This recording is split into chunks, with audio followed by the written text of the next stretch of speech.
Nalangin. Yes, Lord. Ama namin Diyos na makapangyarihan po sa lahat na dakila o Lord God na nasa langit, Ama.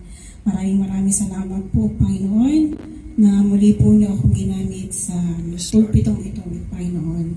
Bagamat na ako po ay hindi po karapat-dapat, Panginoon, ginawa niyo po akong karapat-dapat sa inyo, Panginoon.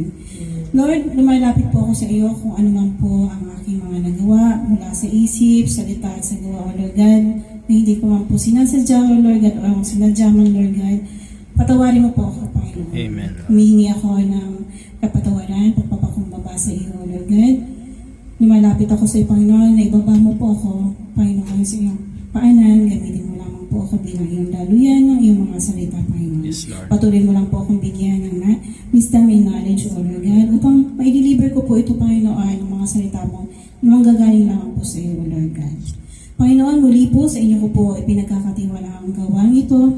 Gabayan niyo po ako patuloy, Panginoon. Ito po ay aking dalangin sa Panginoon ng Panginoong Isus, kasama po ang banal na Espiritu Santo. In Jesus' name we pray.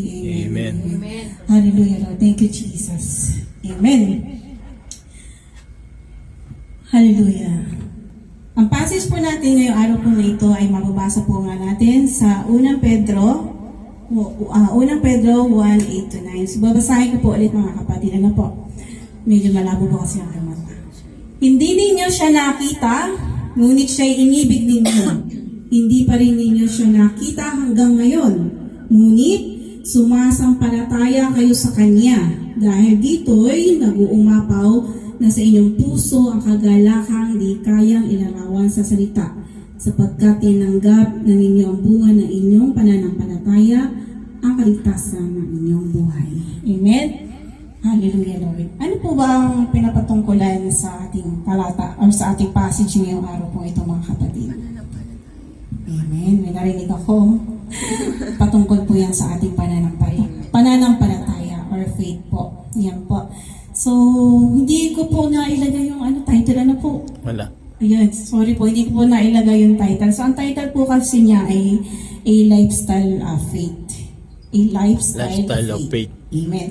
So, bago po ang lahat, siguro naman po lahat po ay nakakilala kung sino po si Pedro. Ano po? Kilala po niyo po sino si Pedro? Amen. So, bagamat kilala natin kung sino si Pedro, so bigyan ko lang po kayo ng konting background sa kung sino po si Pedro.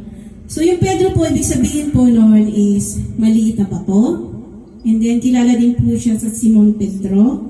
And then, siya po ang isa sa pinaka-original na apostol or alagad ng ating Panginoong Isus. Nung siya po ay nabuhay dito sa ating lupa 2,000 years ago. Tama po ba? 2,000 years ago. Amen. At yung panahon po na yun, siya po ay, ang trabaho niya po ay siya po ay isang mangingisda. Kung ito yung ating pong titingnan, ang ating Panginoon po ay hindi po siya tumingin sa kalagayan po ng tao ng mga panahon na yun. Ano po? Kasi po, hindi po siya tumingin kung ito po ba ay mayaman, kung siya ba ay mahirap, kung siya ba ay makasalanan o hindi makasalanan. Amen? Yan po siya. Siya po ay isang mangingisda. And then, kung mababasa nga po ninyo sa Mateo, hindi ko naisulat Mateo 16:18. Meron pong binanggit dyan ang Panginoon patungkol kay Pedro. Ano pa? Sabi po dyan is, ikaw Pedro, sa iyong bato ko itatatag ang aking iglesia. Kaya po siya po yung tinaguriang tawag nito, kulang ko lang yung sulat yan. Tinaguriang puno po ng iglesia. And then siya din po yung pinuno ng simbahang Kristiyano ng mga panahon po iyon, ng panahon po ng ating Panginoon. And then sa kanya rin po pinagkatiwala ng ating Panginoon ang kawan po nung panahon po ng Pentecostes. Yung nagkaroon po sila ng paghihikayat. Nakakuha po sila ng mga kaluluwa ng mga panahon na yun. 3,000 tama po ba, Bro Joel?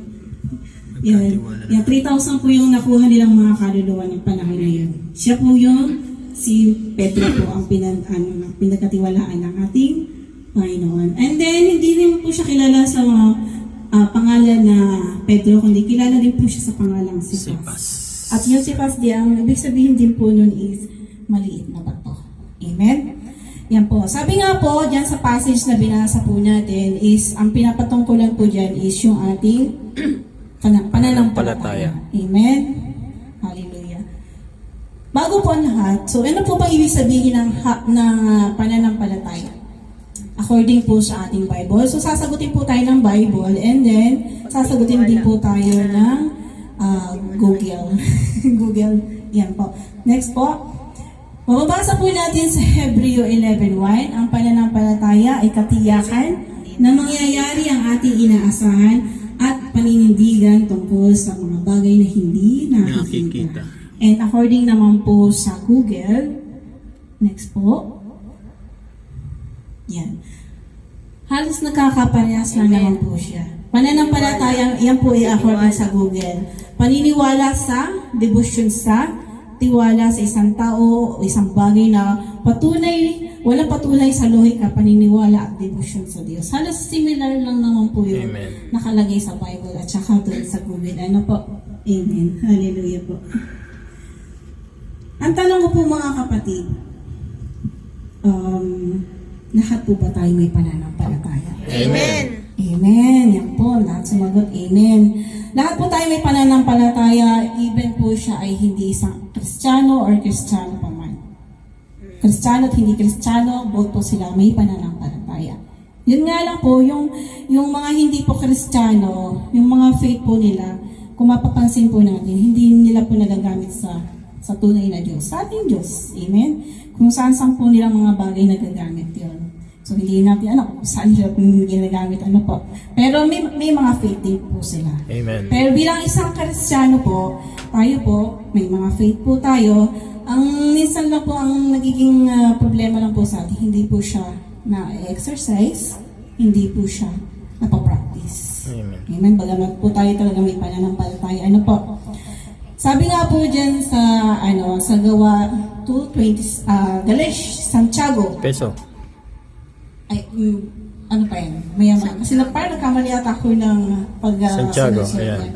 Sabi nga po dyan sa Santiago 2:26, patay ang katawang walang espiritu, gayon din naman patay ang pananampalatayang walang kasamang gawa. Amen? Kasi po, ang pananampalataya po, ay magbubunga po yan. Katulad nga po yung sinabi ni Bro Nelson, na ang ating pananampalataya ay magbubunga po ng mabubuting gawa. So, yan po yung bunga ng Holy Spirit. Amen? Sabi nga po, ano po ba yung mga bunga po ng Holy Spirit? Nandiyan po nakalagay. Sa Galatians 5:22 po siya. Actually, 9 po yan. Nakalimutan kong, kasi nga po, gabi na medyo, siguro ko, nakulangan ng isa. Pero ano yan, kabutihan. So, unang-una po dyan yung pag-ibig, kagalakan, kapayapaan, pagtsatsaga, kabaitan, kabutihan po ang kasunod niya, katapatan, kahinahunan, pagpipigil sa sarili. Yan po yung dapat pong makita sa atin bilang isang tunay na mananampalataya. Amen. Kung hindi po yan nakikita sa atin, ibig sabihin, hindi po natin tinanggap si Jesus Christ sa buhay po natin. Kasi wala tayong faith, hindi tayo nananampalataya. Di ba, once nananampalataya tayo, nandyan yung Holy Spirit para po mag-guide sa atin, siya may magturo. Kaya kung wala kang faith, ibig sabihin, hindi ka binago ng Lord. Amen.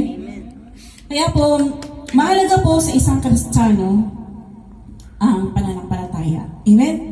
Mahalaga po ba? Amen. Mahalaga ang pananampalataya sa buhay Kristiyano dahil ito nga po ay ating pagtitiwala sa ating Diyos. Amen? Kung hindi po tayo nagtitiwala sa ating Diyos, ibig sabihin, hindi tayo naniniwala na may Diyos. Amen? At ang pananampalataya rin po ay hindi po natin kayang ipamigay. Hindi po natin kayang bilhin. Hindi po natin kayang ipabili. Amen. Amen?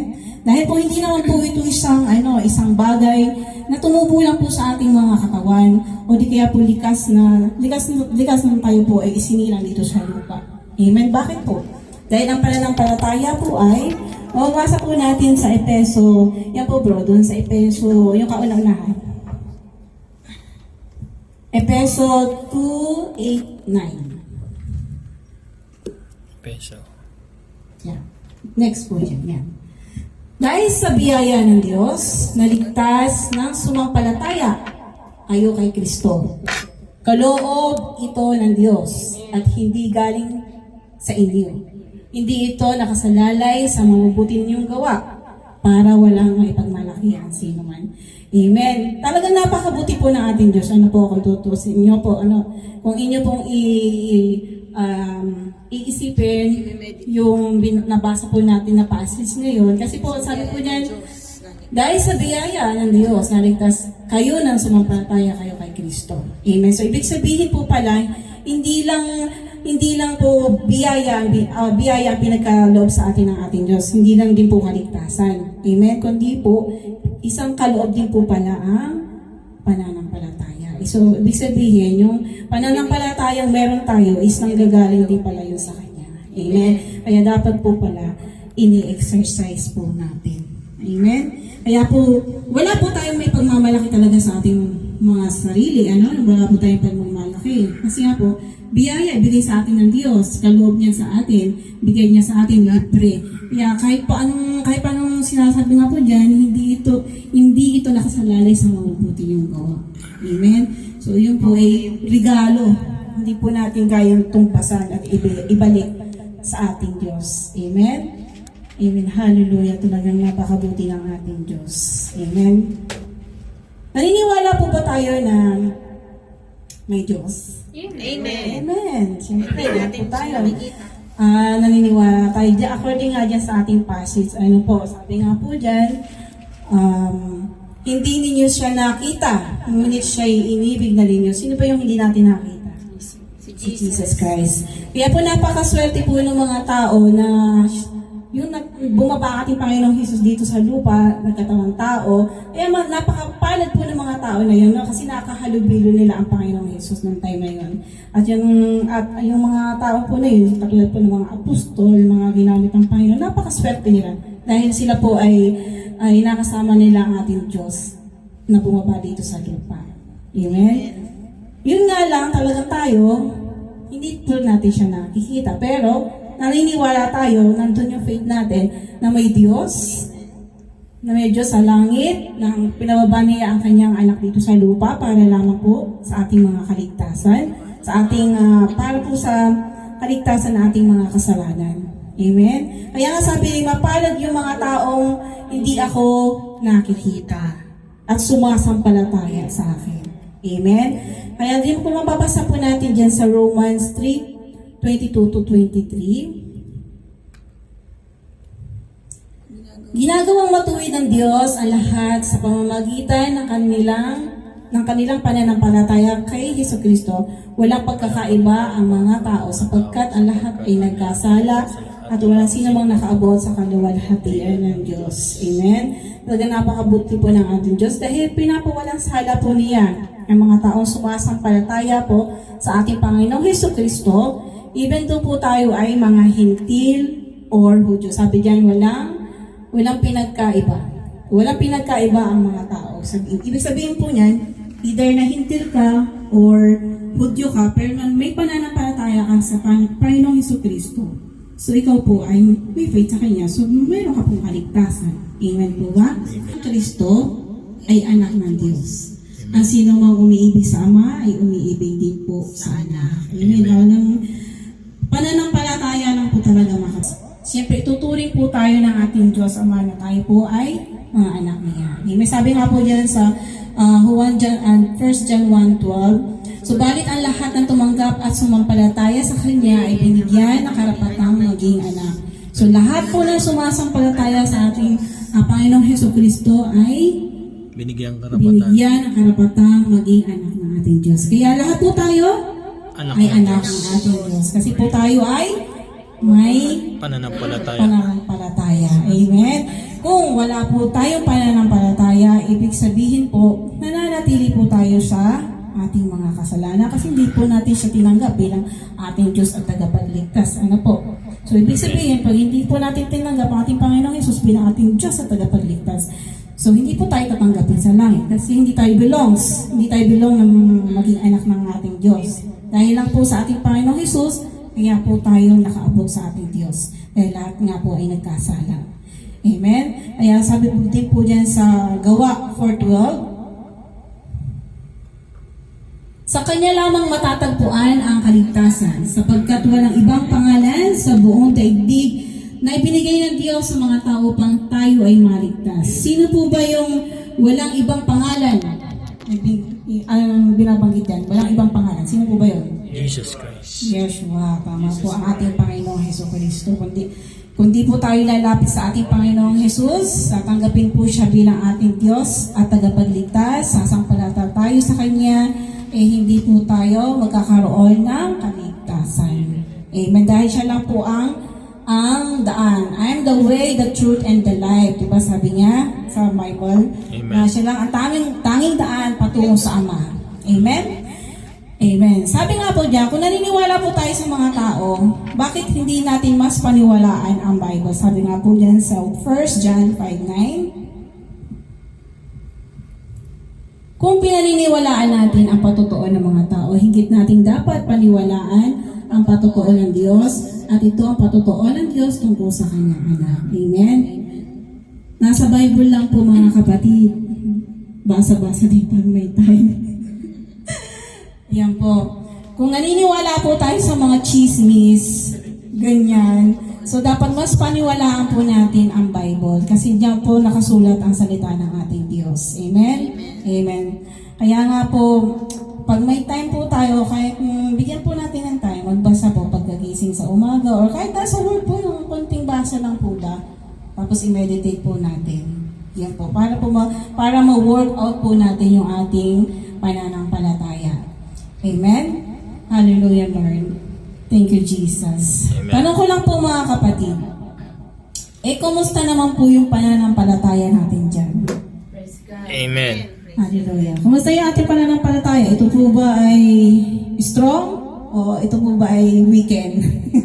Going to strong. Amen. Yan po, kayo po makakasagot niyan. Amen. Hallelujah. O baka naman po katulad po tayo ng mga disipulo ng ating Panginoon ng panahon siya po ay nabuhay dito sa lupa. Alam niyo po yung gumawa ating Panginoong Jesus ng mga himala, di po ba? So, ang mga tao talaga nagpipraise, ikaw ang Messiah, ganyan, kung ano magandang sinasabi sa Diyos. Amen. Pero nung chinalis na sila ng ating Panginoong Jesus, unti-unti na silang nawala. Unti-unti na silang nawala, isa-isa na. Kaya nga yung uso ngayon, di ba, yung mga Facebook, mga TikToks, mga followers, ilang followers na? Ilang followers ka na? 10,000. 10,000 pa lang. Million, merong million. Millions na nga, 10 millions, mga gano'n, 12 millions, di ba? May gano'n eh. Ngayon, syempre, nag-post ka na ng kailangan mo na ng pera.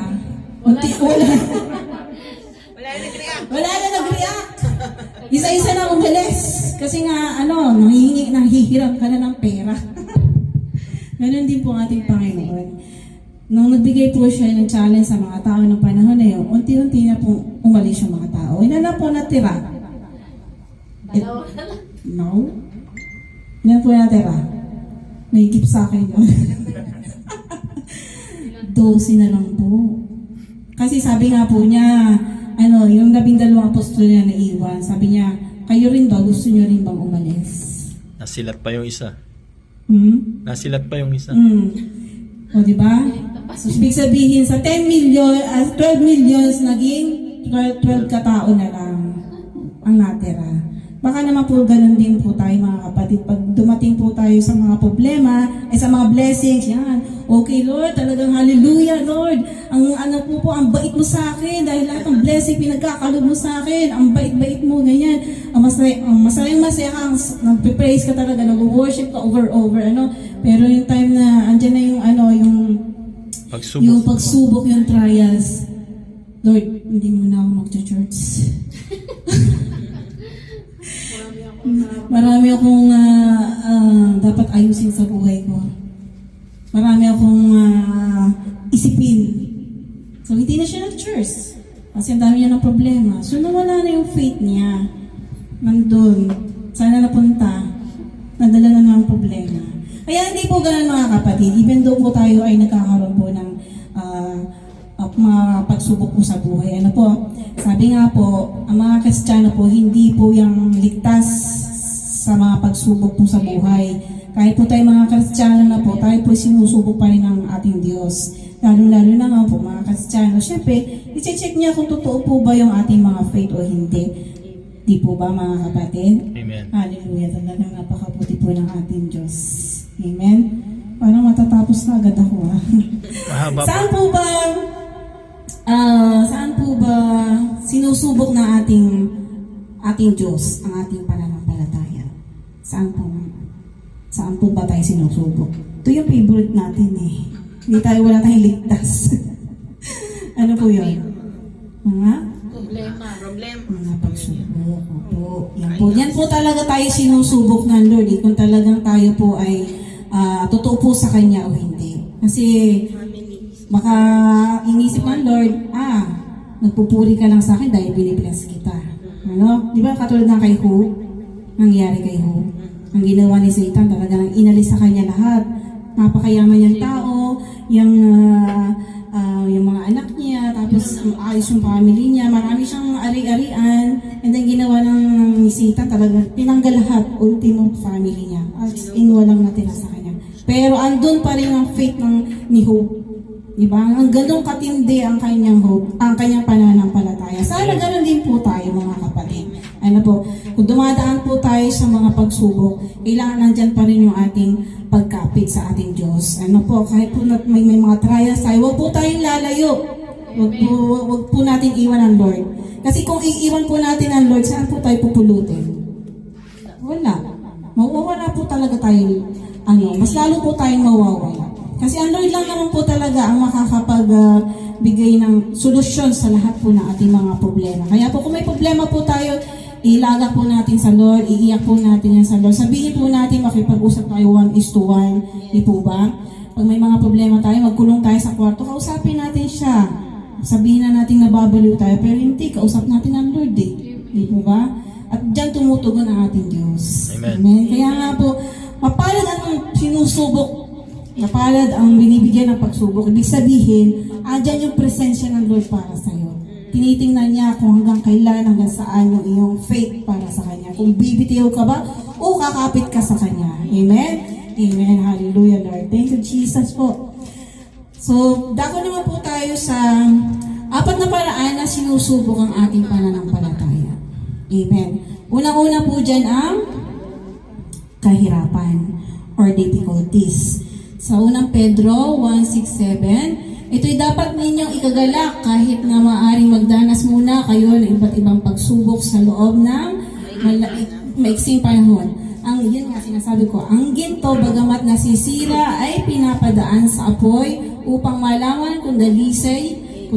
Gayon din naman ang inyong pananampalataya na higit na mahalaga kaysa ginto ay sinusubok upang malaman kung ito'y talagang tapat. Sa gayon, kayo papupurihan, dadakilain at pararangalan sa araw ng mahayag si Jesus Christ. Amen. Diyan po tayo sinusubok unang-una sa kahirapan, sa mga difficulties natin sa buhay, mga trials, trials and errors. Hindi po ba mga kapatid? And next naman po is utos or demands. Sabi po dyan sa Exodus 16:4, sinabi ni Yahweh kay Moises, pauulanan ko kayo ng tinapay mula sa langit araw-araw. Palalabasin mo ng bahay ang mga tao para mamulot ng kakanin nila sa maghapon sa pamamagitan nito'y susubukin kung kayo ay susunod sa mga tagubilin. Amen? Ang Panginoon po natin, sinusubok din po tayo sa mga utos niya or demands niya. Pag sinabi po ng Lord, word of God ka, huwag kang hihindi. Kasi utos niya yun eh. Talagang, susubukin ka niya kung susunod ka ba o hindi, di ba? Pag sinabi ng Lord, sige, mag-praise and worship ka, mag-church ka, sunod po tayo. Kahit na sa kabila po ng lahat, di po ba, wala naman talagang church na or mga tao na perfect, di po ba? Tingin lang po tayo sa Lord, hindi po sa church, hindi sa tao. Kasi sa Diyos tayo naglilingkod, hindi naman po sa tao. Amen? Kahit nasabihin pa, kahit ano pa man sabihin ng mga tao sa atin, o ng church pa man, o kung sino pa man, patuloy lang po tayo sa ating Lord. At dyan po sinusubok ng ating Diyos ang ating pananampalataya. Number 3, pera. Yan po talagang kauna-unang sinusubok kung tayo po ba'y tapat. Amen? Sabi nga dyan sa Lucas 16:11. Kaya kung hindi kayo mapagkakatiwalaan sa mga kayamanan ng mundo ito, sino ang magtitiwala sa inyo ng tunay na kayamanan? Amen? Di po ba yan sa Malakay, may mga passage tayo dyan na binabasa, Malakay 3:10. Di po ba may iba talagang mga church na sumusunod po sa 10%? Yan po. Sinusunod po talaga nila yan.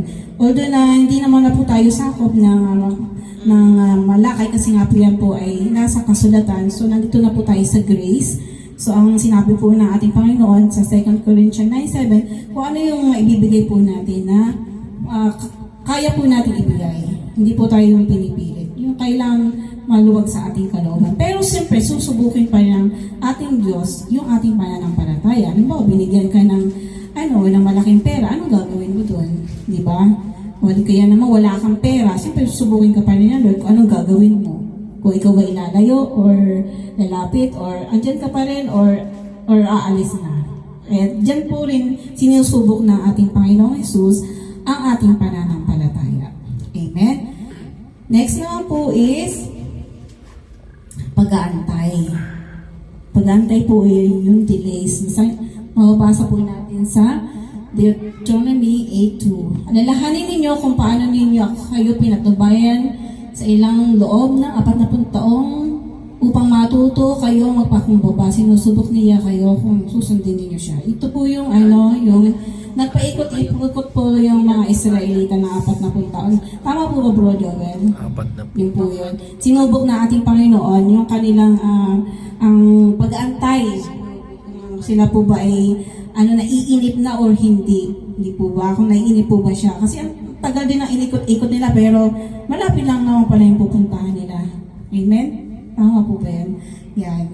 Yung sinusubok din po ng ating Lord ang ating pag-aantay. Siyempre, dinidelays po niya. Siyempre, minsan po may mga dalangin tayo, may mga prayers tayo na minsan hindi po ipinagkakalob sa atin agad ng Lord. Kasi siyempre, ito ay inaalam din ng Lord kung ito po makakabuti sa atin o hindi. Amen?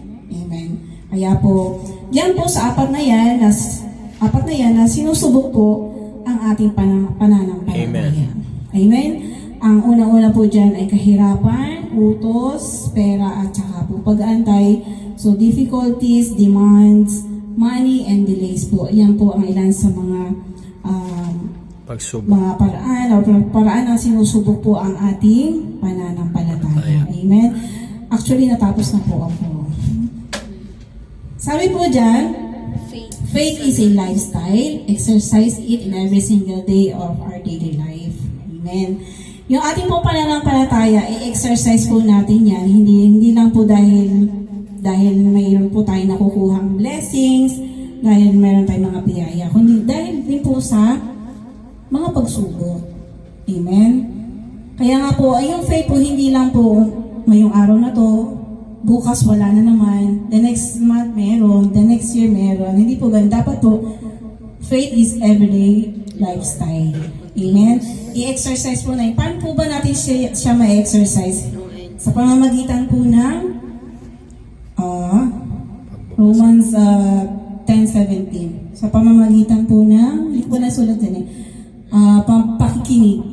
Yan po. Yan po ang isa sa mga nakaka-enhance ng ating pananampalataya. Hindi lang po pakikinig. Pagbabasa rin po ng Bible. Pag meditate po ang tinatawag. Pagsali din po sa mga group cell, yan po, yung Bible study, kung mayroon po tayong ganyan. And then, katulad din po nito, yung pagtitipon-tipon po natin. So, Amen. Diyan po, ma-exercise natin yung ating pananampalataya. Amen? Hallelujah, Lord. Thank you, Jesus po. Maraming salamat po. At dito na po nagtatapos ang ating maiksing topic na pinamagatan po na a lifestyle faith. Hallelujah po. Nalangin po tayo, Panginoon. Hallelujah, Lord. Thank you, Jesus po. Maraming salamat po, Ama. na sinamahan po ako ng Banal na Espiritu sa paghahayag po na inyong mga salita, O Lord God. Tunay pong napakabuti po ninyo, Panginoon, dahil ginabayan niyo po ako, Panginoon, Yes, O at Lord. bigyan ako ng wisdom and knowledge po, O Lord God, sa paghahayag po nito. At Panginoon, patuloy niyo pong palakasin ang aming mga pananampalataya. Bagamat po kami ay nagkakaroon ng mga struggle sa buhay o ano, mga pagsubok po, O Lord God, patuloy ka pong ikaw po ang mamuna, O Lord God, Panginoon. At makita rin po ito sa amin, sa araw-araw namin pamumuhay, O Lord God. At hindi lang po ako, gayon din po sa mga bawat kapatiran at gayon din po sa mga nanonood through online. Pagpalain niyo po, patuloy niyo po pagpalain ng bawat isa, O Lord God. Maraming salamat po, O Lord God. Binabalik ko po sa inyo ang papurit pagsamba, O Lord God. In Jesus' name I pray. Amen. Amen. Thank you.